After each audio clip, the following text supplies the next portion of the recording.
നമസ്കാരം. Paliyekkara toll Plaza എല്ലാവർക്കും അറിയാം. ഈ പാലിയേക്കര ടോൾ പ്ലാസ ഉൾപ്പെടെയുള്ള രാജ്യത്തിൻ്റെ വിവിധ ഭാഗങ്ങളിലുള്ള പല ടോൾ പ്ലാസകളും നടത്തുന്ന കമ്പനികൾക്കെതിരെ ED അഥവാ എൻഫോഴ്സ്മെൻറ്റ് ഡയറക്ടറേറ്റ് ഒരു കേസ് രജിസ്റ്റർ ചെയ്തിട്ടുണ്ട്. National highway authority of India അഥവാ ദേശീയപാത അതോറിറ്റി അവർക്ക് 125 കോടി രൂപ നഷ്ടമുണ്ടാക്കിയിട്ടുണ്ട് എന്ന് പറഞ്ഞിട്ടാണ് ഇപ്പോൾ കേസ് രജിസ്റ്റർ ചെയ്തിട്ടുള്ളത്. നമുക്കറിയാം, പല ടോൾ പ്ലാസകളിലും പിരിക്കുന്നത് വളരെ ഉയർന്ന തുകയാണ്. ആ അവസ്ഥ നിലനിൽക്കെ തന്നെ ഒന്ന് രണ്ട് കാര്യങ്ങൾ കൂടി പറയാൻ ആഗ്രഹിക്കുന്നുണ്ട്. നല്ല റോഡ് സൗകര്യത്തിന് ആണ് നമ്മൾ ടോൾ കൊടുക്കുന്നത്. നമ്മുടെ നാട്ടിലെ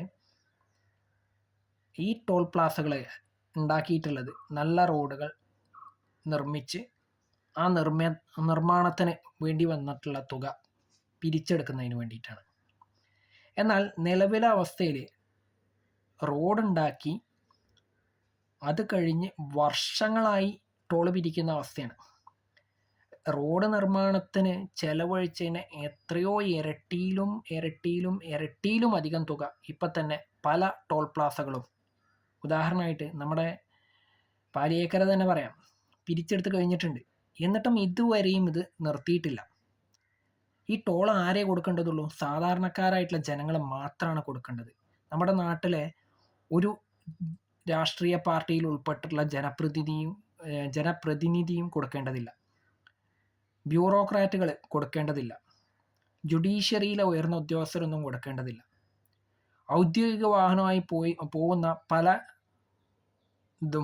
പല ഉദ്യോഗസ്ഥന്മാരും കൊടുക്കേണ്ടതില്ല. എന്താ ചെയ്യുക? സാധാരണക്കാർ മാത്രം കൊടുത്താൽ മതി.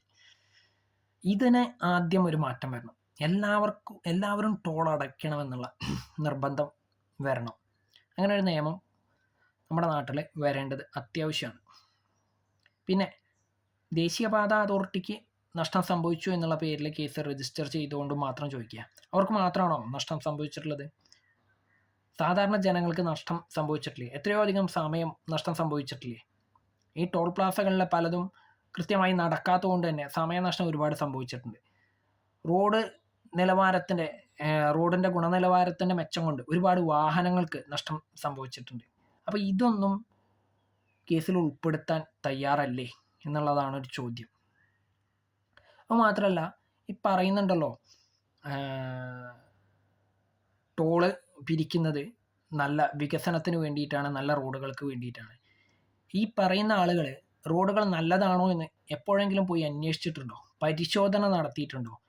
ഈ പറയുന്ന ടോൾ പിരിക്കുന്നതിനനുസരിച്ചുള്ള സൗകര്യങ്ങൾ ഈ ടോൾ റോഡുകളിൽ ലഭ്യമാവുന്നുണ്ടോ എന്നുള്ളത് അന്വേഷിക്കാൻ ആരെങ്കിലും തയ്യാറായിട്ടുണ്ടോ? ഒരാളും തയ്യാറായിട്ടില്ല. ഒരു ജനപ്രതിനിധി പോലും ഈ ഒരു പിടിച്ചുപറിക്കെതിരെ സംസാരിച്ച് ഞാൻ കണ്ടിട്ടില്ല.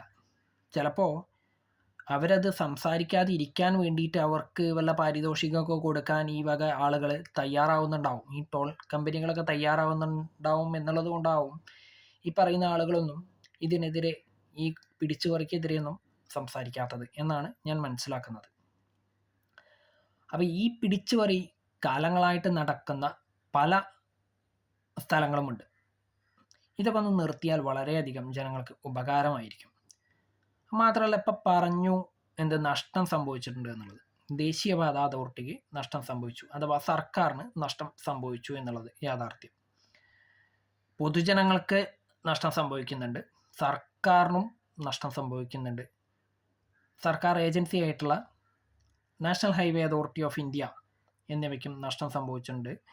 സമയനഷ്ടം ജനങ്ങൾക്ക് സംഭവിച്ചിട്ടുണ്ട്. അപ്പോൾ എല്ലാ അർത്ഥത്തിലും ഈ പല ടോൾ പ്ലാസകളും കാരണം നഷ്ടം എല്ലാവർക്കും സംഭവിച്ചിട്ടുണ്ട്.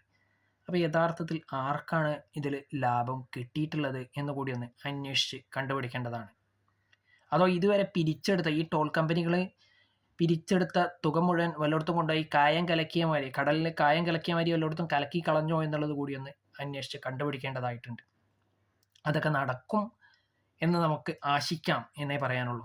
നടക്കാനുള്ള സാധ്യത വളരെ ചുരുക്കമാണ് എന്നുള്ളത് കൊണ്ട് തന്നെ ഇതൊക്കെ ഇങ്ങനെ തന്നെ തുടർന്നു പോകൂ, ഇതൊക്കെ നമ്മൾ സഹിച്ചു കൊള്ളണം എന്നുള്ള യാഥാർത്ഥ്യം മനസ്സിലാക്കിക്കൊണ്ട് തൽക്കാലം നിർത്തുന്നു.